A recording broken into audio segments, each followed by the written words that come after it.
নমস্কার, ইলা রান্নাঘর থেকে সকলকে জানাই অনেক স্বাগত। এই প্রচণ্ড গরমে আজকে আমি নিয়ে এসেছি একটি অসাধারণ রেসিপি, যা খেলে শরীর ও মন দুটোই কিন্তু খুব ভালো থাকবে। শশার শুক্তো। আগের দিন রাত্রে ভিজিয়ে রাখা মটর ডালকে বেটে নেব। আদা, কাঁচা লঙ্কা দিয়ে অল্প জল দিয়ে কিন্তু বেটে নিতে হবে, বেশি জল দিয়ে কিন্তু বাটা চলবে না। এখন আমি এটা বেটে নেব।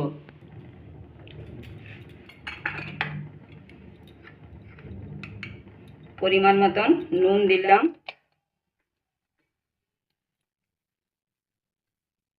আর একটু চিনি দিলাম। নুন আর চিনি দিয়ে ভালো করে কিন্তু ফেটিয়ে নেব। ফেটিয়ে নিয়ে ভালো করে ফেটিয়ে বড়ার আকারে সরষের তেলে ভেজে তুলব। কড়াইয়ে সরষের তেল গরম করে নেব।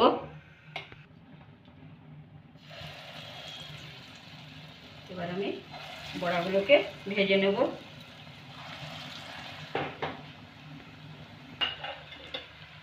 উল্টে পাল্টে এরকম লাল লাল করে ভেজে নিয়েছি। এবার আমি তুলে নেব বড়াগুলো। বাকি যেগুলো আছে এইভাবে আমি সবগুলো ভেজে নেব। ওই তেলেই আমি দেব শুকনো লঙ্কা, তেজপাতা, আর দেব আমি 5 ফোড়ন, আর দেব এখানে আমি কালো সরষেকে একটু থেতো করে রেখেছিলাম, কালো সরষে একটু দিলাম।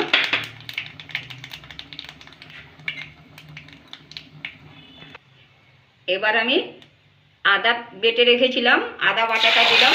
খানিকক্ষণ কষিয়ে নেব।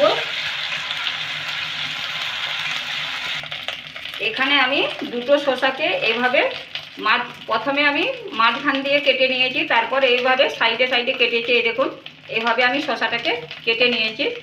এখন আমি শসাটা দেব।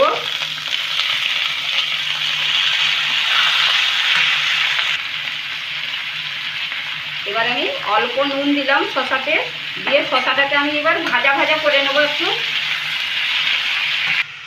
বাজারে কিন্তু শুক্তোর মশলা পাওয়া যায়, আপনারা সেটাও দিতে পারেন। এটা শুক্তোর মশলাটা আমি ঘরে বানিয়েছি, তো এই ঘরে বানানো শুক্তোর মশলাটা আমি এখানে 2 চামচ দিলাম। এবার আমি এটাকে জল দিয়ে গুলে নেব।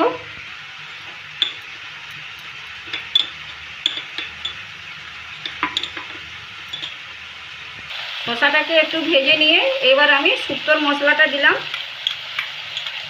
শুক্তোর মশলাটা দিয়ে আমি খানিকক্ষণ কষে নেব।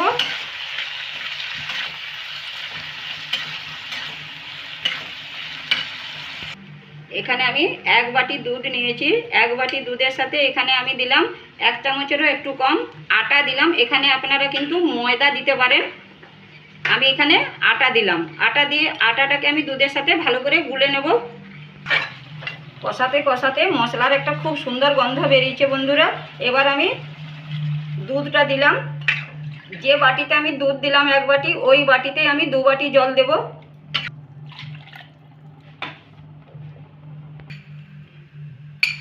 আর দেব বেশ খানিকটা চিনি দেব। 5 থেকে 6 মিনিটের মতন ফুটলেই শসা কিন্তু নরম হয়ে আসবে। গ্যাসের আঁচটাকে আমি মিডিয়ামে রেখেছি। 5 থেকে 6 মিনিট ফুটিয়ে নিলাম ঢাকা দিয়ে। শসা কিন্তু নরম হয়ে এসছে।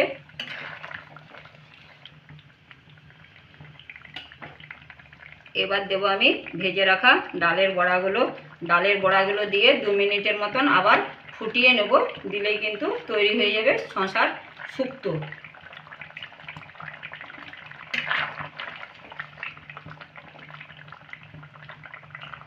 ঢেকে নেব 2 মিনিটের মতো। এবার আমি সব শেষে দেব 1 চামচ ঘি। আমি গ্যাসটা বন্ধ করে দিলাম। এবার আমি একটু ঢেকে রাখবো। এবার আমি বাটিতে ঢেলে নেব। বন্ধুরা, ভাতের সাথে পরিবেশন করুন এই শসার শুক্তো। এই প্রচণ্ড গরমে খেতে কিন্তু খুব ভালো লাগে। কেমন লেগেছে আজকের রান্নাটা আপনাদের? কমেন্ট করে জানাতে ভুলবেন না। লাইক আর চ্যানেলটিকে সাবস্ক্রাইব করে পাশে থাকার অনুরোধ রইল।